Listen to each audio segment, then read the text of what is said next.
Hey everyone, it's Colin Wilson with the Action Network. Let's talk about the ACC preview for every team in the conference. Let's take a look at Boston College. A brand new coaching staff comes in with a heavy influence from the NFL. Bill O'Brien will take over as head coach after some staff jockeying here, and Bill O'Brien's location to be determined. He lands at Boston College. His offensive coordinator is going to be Will Lawing, who comes from the Patriots staff, New England Patriots of the NFL, and then Tim Lewis. First time he's coached in college since 1994. He will be the defensive coordinator here. As far as Boston College does on offense, they're going to be about mid-pack and quarterback rankings and the offensive line rankings, but they have nothing on the outside that suggests that they can have a successful passing game here. Quarterback Thomas Castellanos returns with 3 offensive linemen, new starters at right guard, new starters at left tackle. The offensive line did finish top 30 in havoc allowed. They were also highly ranked in pass blocking. We'll see if quarterback Thomas Castellanos can hit any of these new weapons that are on the outside. Now, the defense projects to be one of the worst in the ACC, and they did not get any experience back whatsoever. Now, Cam Horsley will be there at defensive tackle, but this team was dead last in defensive passing success rate. They were 131st in creating havoc, and they were 120th or worse in defensive finishing drives, meaning if you got past the 40-yard line on Boston College, you were more than likely going to get 6 points. Boston College will be heavy underdogs against Florida State, Mizzou, Virginia Tech, Louisville, SMU, and North Carolina. That is a lot of teams. Favorites against Duquesne, Michigan State, Western Kentucky, and Pitt. But where do you go after those 4 games? It's a coin flip against Virginia and Syracuse. Both are projected outside the top 10 in ACC run defense. But Virginia is deep throwing team, especially if Colandry is back there. We're going to go under 5 on Boston College. It's juiced up to minus 130. We project this to come in a little bit shorter at 4.6. Boston College, under 5, best bet of the season for the Eagles of the ACC. Good luck. Cal joins the ACC. Justin Wilcox has struggled to create a strong offensive identity and stability on defense since his time at Cal. This year, they're going to try it on offense in the ACC with one of the best running backs in the conference, running back Jaden Ott. And they get guard Sione Vaticani on the offensive line that should create a bunch of holes. Now, quarterback Chandler Rogers transfers in from the group of 5. He gets behind an offensive line that has 112 starts and goes too deep with experience. This was a balanced offense, 53% run rate. They were 11th in line yards last year. Jaden Ott is an animal. That should create a lot of holes for Cal on their schedule. Defensively, they do not project in the top half at any level, not the defensive line, the secondary, or the linebackers. D was horrific when opponents had scoring opportunities. They were 122nd in defensive finishing drives. First team FCS All-American Marcus Harris of Idaho is going to look to improve their rank of 123rd in on-target allowed. That is a stat that measures whether you can hit your wide receiver in the numbers, in stride. That is something that Cal let everybody do last year, and we'll see if the Idaho transfer can stop that. Now, Cal is going to be favorites in 3 non-conference games: UC Davis, San Diego State, Oregon State, and they're going to be an underdog at Auburn. Those are clear. Florida State's going to be heavy favorites in the ACC opener, but then Miami goes cross-country to catch Cal at home off of a bye. This is a very tough schedule, but they will be favored in the next 6 ACC games after that. NC State will be closer to a flip, but we should see Cal as a favorite, and then they'll be an underdog to SMU. At Pitt, Wake, Syracuse, Stanford, those are all TD or favorite better spots for Cal. We love them to get over their ACC wins of 3.5. Pitt, Wake, Syracuse, Stanford. Those are the games that are going to get this ticket to the window. The Cal Bears over 3.5 ACC wins in 2024. Good luck. Next, Clemson Tigers. Dabo Swinney wants nothing to do with the transfer portal. There are no incoming players this season. He is pro player. He believes in player development and not so much in getting kids from the portal. Well, from an experience perspective, that's going to work on the offensive side of the ball. They'll return 90% of experience on offense, 63% on defense. No changes to the coaching staff. Garrett Riley is still there in his second year as offensive coordinator after taking TCU to the national title game, and Wes Goodwin is still the defensive coordinator. Now, on offense, Cade Klubnik is going to return to quarterback, but he was 125th in standard downs explosives. Cade Klubnik is not able to get chunk yards in early downs, but he did finish top 20 in on-target rates, so he at least is hitting wide receivers in the numbers and in stride. It's more about how these Clemson wide receivers have just not been able to create separation. Antonio Williams is there, but also tight end Jake Brenningstool is probably going to be the biggest target for Cade Klubnik this season.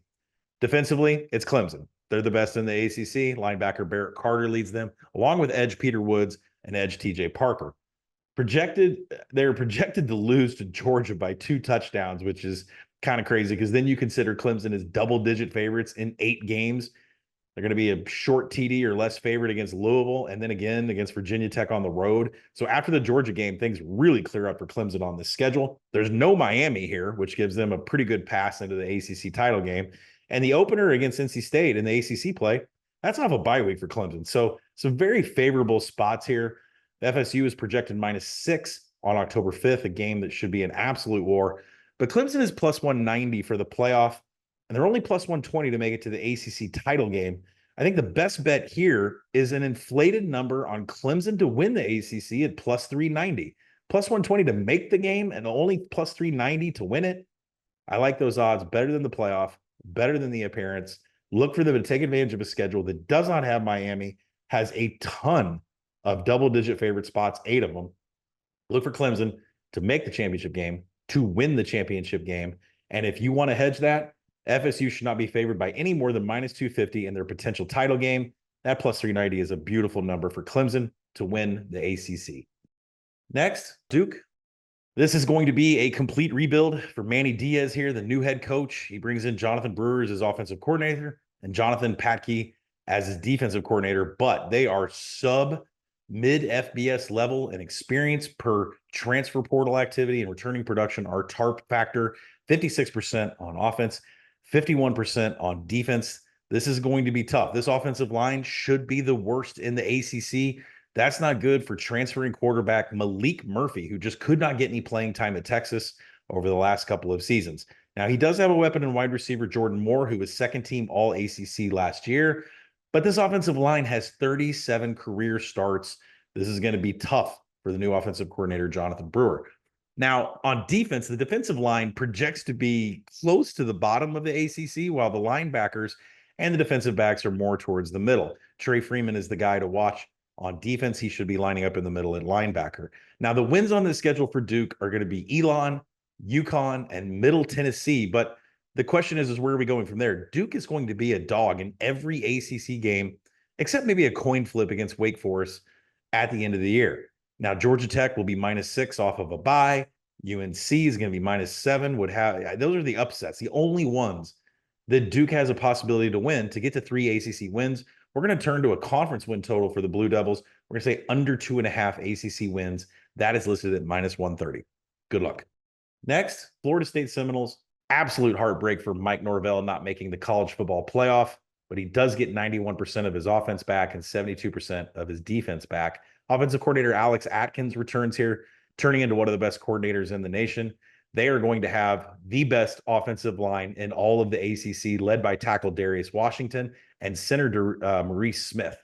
Running back Roydell Williams should have a field day running behind these horses up in the offensive line. And that is also good news for quarterback transfer DJ Uiagalelei, who is back in the ACC. Now, this offensive line was top 10 in pass blocking per PFF a year ago, but they must improve on a rank of 115th in line yards. They just couldn't get it going on the ground. Defensively, again, this is the best defensive backfield in all of the ACC. That is going to be led by corner Fintrell Cypress, Shaheem Brown at safety. Defense finishing 15th and finishing drives. That was fantastic last year. If you got past the 40 on the Seminoles, more than likely you were getting less than 2.5 points per trip. They were 6th also in quality drives. Good luck even getting into scoring position against this Florida State defense last year. Now they bring back the best secondary in the conference. Florida State's going to be double-digit favorites in 8 games this season.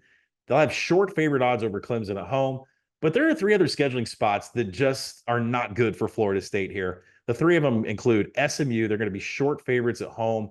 Our coin flip game with FSU overlooking to Clemson. And then Florida State's going to be short faves at Miami on the road, but the Seminoles are on back-to-back travel. Last one, Florida State goes to Notre Dame on November 9th. The Irish are going to be off of a bye week. They'll be fresh for the Seminoles. So 3 spots there that could be a little bit tricky for Florida State in their quest to try to get to the college football playoff after last year. Now, the conference win total is priced correctly at 6.5, and there's really not much value in the win total at 9.5. The week 1 and game of the year market is ripe, though. Florida State -12.5 versus Georgia Tech. I project that game closer to 18, and Georgia Tech is really going to have a problem with this Florida State offense. Florida State is a pick in the market against Miami. I make Florida State -4 in the market. I like game of the year, both Florida State -12.5 against Georgia Tech. I like Florida State as a pick against Miami. This is the third best Havoc defense in the nation. That is a huge factor against Miami and their quarterback, Cam Ward. Take those 2 game of the years. Look for Florida State to make some noise in the ACC. Let's turn our attention to Georgia Tech. Brent Key is building a monster here. At least he's trying in downtown Atlanta. Offensive coordinator Buster Faulkner is still there. We don't know how. One of the best coordinators probably in this conference. And then Tyler Santucci comes in off of a stint from Duke and Texas A&M. He is going to be the defensive coordinator here. Do they have the best quarterback in the ACC? We're certainly going to find out with Haynes King. He has plenty of weapons around him, including running back Jamal Haynes, center Weston Franklin, unsung hero on that offensive line. Eric Singleton out at wide receiver. This offensive line returns 128 starts, and they were 6th in line yards. With Haynes King and Jamal Haynes back in that backfield, expect Georgia Tech just to be as lethal on the ground as they were a season ago. The defense won't be as lucky. The front 7 projects to be the worst in the conference, as to where the defensive backs should fall about mid-pack. They were horrific against the rush, 123rd in defensive efficiency against rushing opponents, 128th in defensive line yards. And in third downs, they were outside the top 100. They fell at 108. So there's a lot of work to be done here for Tyler Santucci coming in from Texas A&M. A Mike Elko disciple, you can expect the 4.25 to follow a lot of similarities of Duke last year and Texas A&M the years before. The best bet on this team is going to be under 5 at even money. Sad. We love Georgia Tech, but project them at 4.2. They're going to be touchdown plus underdogs in 7 games this season. They're going to be favorites in 5 against Georgia State, VMI, and Duke. Then there's just coin flips against Syracuse, and they'll be an underdog against NC State. They have to win all of those just to push. They'll be, like I said, touchdown underdogs in 7, getting to 6. I don't see it. Under 5, plus 100 on our beloved Georgia Tech Yellow Jackets in 2024.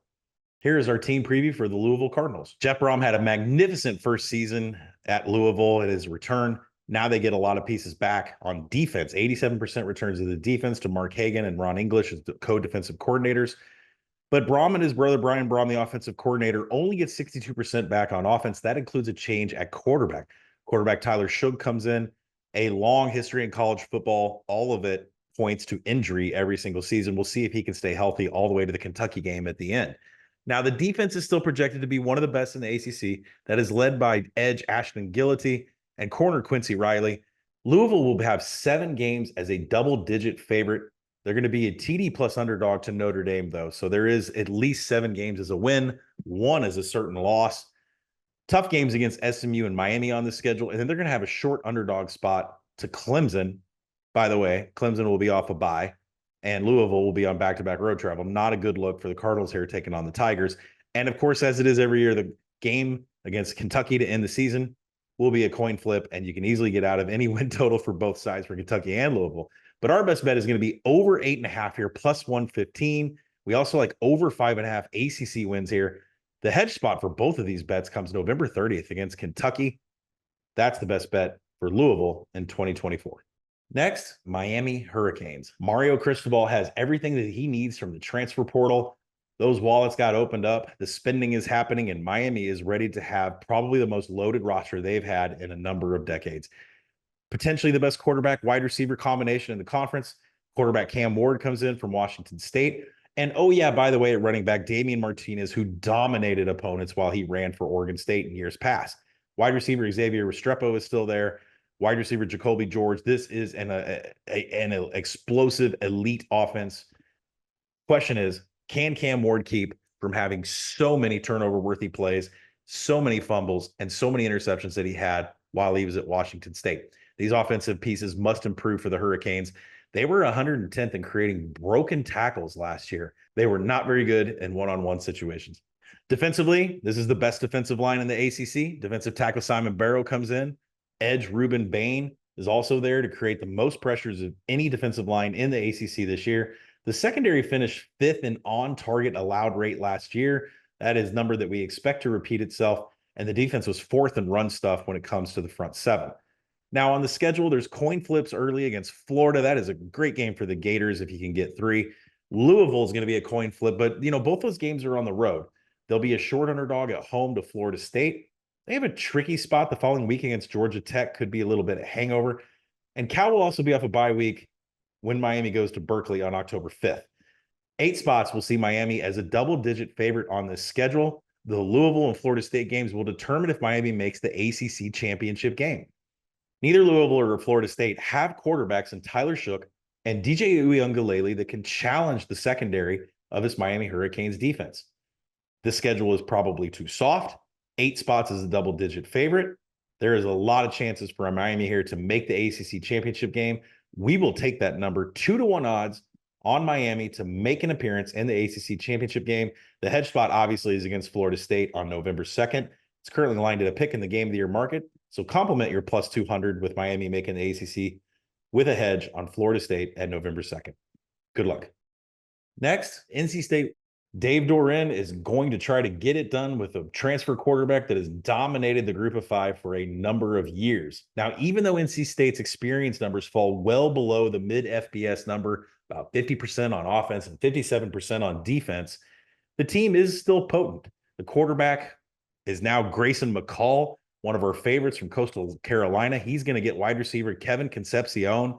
That combination right there is going to give a lot of teams trouble in the ACC. Running back Jordan Waters is back there with tackle Anthony Belton, one of the best for the Wolfpack. They should be able to clear some holes. Now, the defense we've always loved under Tony Gibson, a strict 3-3-5. They should be top 3 and in the back 7, back 8 with a 3-3-5. And then the defensive line projects to be about mid ACC levels. Corner-wise, Aiden White can put people on an island. Linebacker Caden Forham is the man in the middle. But the defense finished 3rd in FBS in 3rd downs last year. Can they repeat that? They were 6th in tackling. They were 18th in broken tackles allowed. That is all coaching. That is all Tony Gibson. And we expect NC State to be just as strong on that side of the ball. Now, from a scheduling perspective, they have to go 6-2 in conference to get over their ACC win total of 5.5. Can it be done? They're going to be 2 touchdown underdogs in their first game against Clemson. So that kind of eliminates them getting to 8 wins. Coin flips in road games to end the season against Georgia Tech will be off a bye. And then again at UNC. They have to win at least one of those to get to 6-2 in the conference. The best bet on this team with a projected number of 5 ACC wins is NC State under 5.5 ACC wins on the schedule. That is listed at -120. This is a team that's taken a lot of steam up in the market over the summer, but the conference win total is just too high. Look for NC State under 5.5 ACC wins in 2024. North Carolina Tar Heels. Mac Brown, still the head coach at North Carolina. Refreshes his defensive coordinator, brings in Jeff Collins, a former head coach of Georgia Tech and Temple, to see if he can take care of some of these numbers that North Carolina has had on defense that has been extremely leaky. This year, the defensive line projects to be mid-pack. The linebackers towards the bottom of the ACC with Camion Rucker and Power Eccles, who are their 2 best, but not much behind them from a depth perspective. Now, this North Carolina defense was 98th in Havoc last season.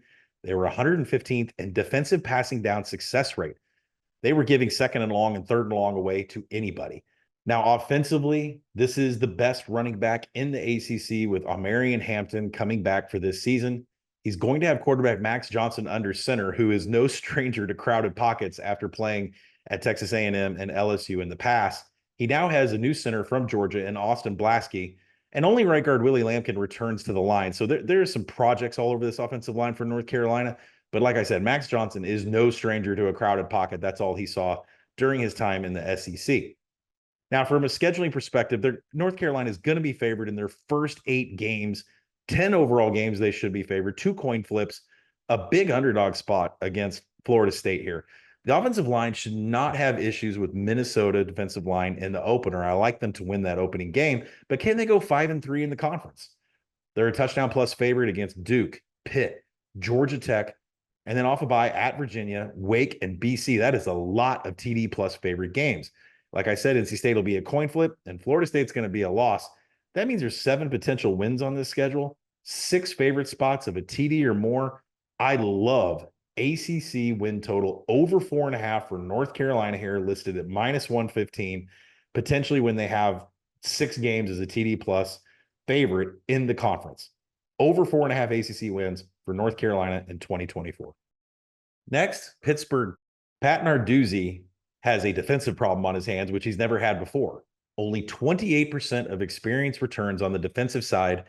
This is now a defensive back unit that is towards the bottom of the ACC, linebacker unit that is 11th, and a defensive line that is 8th. And you would think 8th out of 18 teams, 17 teams, that's pretty good. But this is a defensive line that usually dominates this conference. This will be the worst one that Pat Narduzzi has had since his time being at Pitt.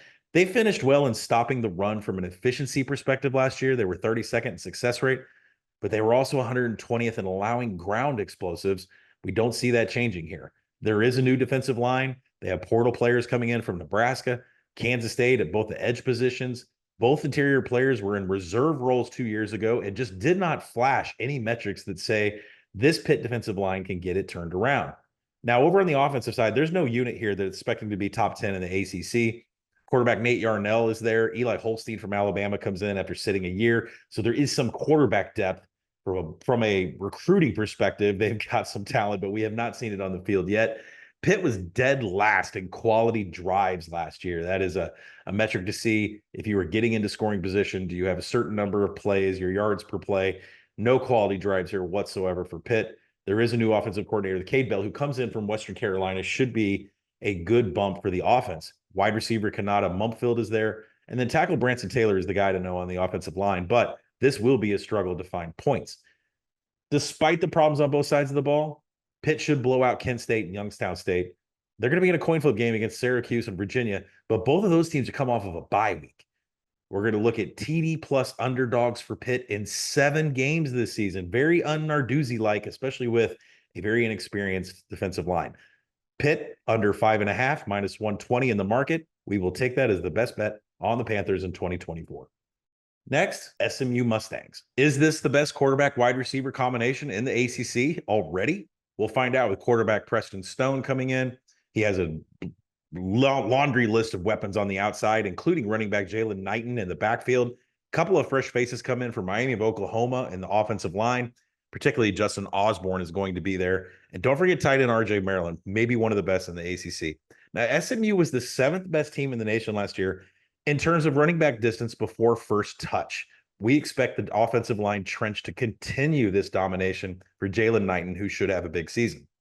Now, defensively, SMU is just as tough. Their defensive backs, linebackers, defensive line, they all project within the top 5 of the ACC ranks.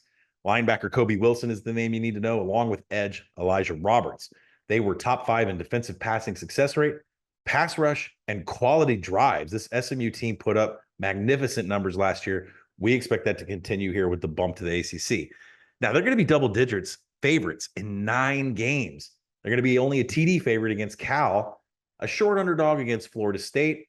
By the way, Florida State has overlooked Clemson in that game, and they're going to be short underdogs to Louisville. So really, the 2 losable games on the schedule are Florida State and Louisville. Not a lot else. The bet on this is over 7.5 minus 125. There's still room to bet this going over 8 wins in the market. You could even be talked into an alternate team total over 8.5 here. I project 8.4% to win the conference. That really comes out to about an 11-1 odds. There's no reason that if you see SMU 20-1s out there, that has as much value as anything else that's on the board in these conference odds. Now, there is some talk that the trench, especially the offensive line trench, maybe not big enough to take on the defensive lines of Miami, Florida State, and Clemson, but you cannot ignore value in a ticket when you make it 8.4% to win the conference and 11-1 odds. 20-1 is not a bad idea, but the official play on SMU over 7.5 minus 125, best bet on the Mustangs in the ACC. Good luck. New member of the ACC, Stanford. Head coach Troy Taylor has his 2nd year after coming over from Sacramento State. He is still calling the plays as the offensive coordinator, with Bobby April still doing defensive coordinator. Now, the wide receivers, the question is, will Stanford be prepared for the move into the ACC? The wide receivers are going to be mid-pack. The running backs are going to be the seller of the ACC. But quarterback Ashton Daniels does return, and he has tight end Sam Roush. He must step up after the loss of Ben Urasek to Georgia. Now, the offensive line last year for Stanford was 131st in pressures allowed. It doesn't look like they've done anything in the offseason to address that issue. The defense, on the other hand, they're going to have struggles on the back end. The linebackers are projected to be the middle of the pack in the ACC, while the defensive backs might be worst in the ACC. New special teams coordinator, they're also projected as the worst special teams unit in the ACC. So there is a lot of uphill climb here for the Stanford Cardinal. Worst defensive numbers in FBS football. They were bottom 10 in almost every single category last year in the final season of the Pac-12. Now, Stanford's going to be favored against Cal Poly. It should be a heavy win. Wake and at San Jose State, that is really the best shot for the Cardinal to get to 3 wins this season, but they have to find a 4th on the schedule to get over that market win total. The best potential is an opener against TCU, who should be favored by 9. Also, there's a game against Syracuse, where Syracuse, the Orange, should be about -5.5, but they do come off of a bye week. Best bet, under 3.5, -120 in the market. That could also be complemented with a +285 money line going against TCU, who has their own problems, if you guys check out the Big 12 preview. So let's take Stanford under 3.5, -120. Our hedge spot is definitely against TCU on the money line. Good luck with the Stanford Cardinal this season. Here's our Syracuse preview. There is a lot of steam in the market behind the Orange this season, thanks to Fran Brown coming in as head coach. He brings Jeff Nixon, who was a running back coach for the New York Giants, as his offensive coordinator. And Elijah Robinson was the defensive coordinator at Texas A&M. He will join here with Buffalo's Robert Wright. New coaching staff here, a huge amount of returning experience from holdover players and from the portal, but 91% returns on the offensive side and 78% returns on the defensive side. You can see why Syracuse is taking a lot of love in the market on the win total that has gone nothing but north. The offensive line is projected to be mid-pack in the ACC, but the skill position should be some of the best. Tight end Aronde Gadsden is going to be one big weapon here for quarterback Kyle McCord, who transfers in from Ohio State. Running back LaQuint Allen is in the backfield, but they've got to get more out of their offensive line. They were 108th in havoc allowed on offense last year. Kyle McCord was under pressure at Ohio State last year. We'll see what he can do this year with it.